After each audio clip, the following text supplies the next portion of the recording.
Đây là từ xa.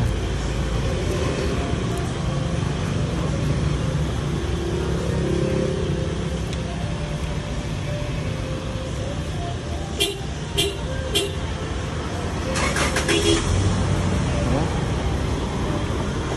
Máy đã nổ rồi.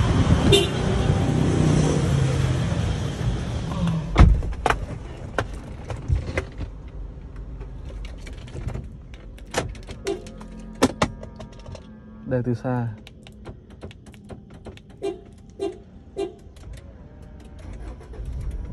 Rất tiện luôn. Pro 214. Hoặc là có thể lồ bằng nút này luôn.